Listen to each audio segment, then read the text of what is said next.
Hi, hello, good morning. Kumusta po kayong lahat? Kumusta po ang inyong tulog? Naway nakatulog kayo ng maayos. At salamat sa Panginoon at today is a Lord's Day, Sunday. Kumusta po? Ang lahat ba ay handa na para magpurit magpasalamat sa ating Panginoon? Hinihintay po kayo ni Lord. Inaanyayahan po kayo ng Panginoon sa mga oras na to na magsama-sama tayong magpuri at magpasalamat sa Kanya.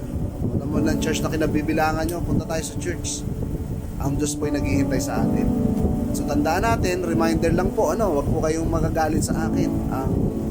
Ang Sunday po ay hindi laba day, hindi shopping day. Ano pa ba?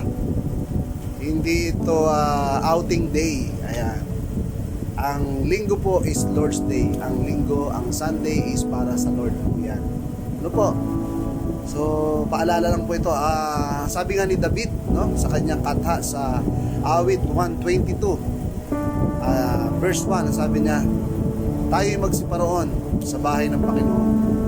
Diba? Sabi ni David, sabi niya, ako'y natutuwa ng kanilang sabihin sa akin, tayo'y magsiparoon sa bahay ng Panginoon. Kasi alam ni David na magpupuri siya, maglilingkod, aawit, sasamba.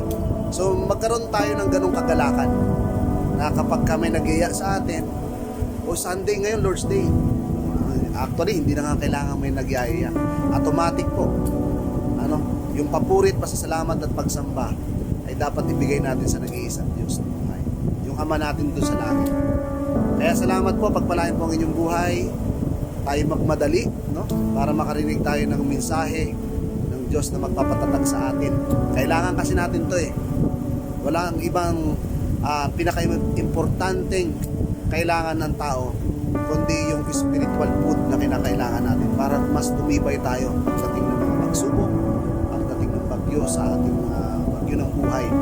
Ayan. Kasi kung wala tayo, madali po tayong mawawash out. Madali tayong mag-iba. Madali tayong malipad. Madali tayong pasukin ng kaaway kasi nga yung espiritu natin payat.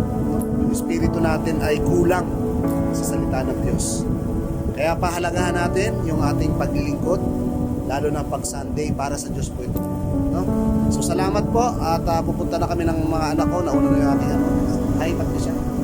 Hello, say hi. Okay, bye-bye, God bless. Magpalain po kayo ng Panginoon.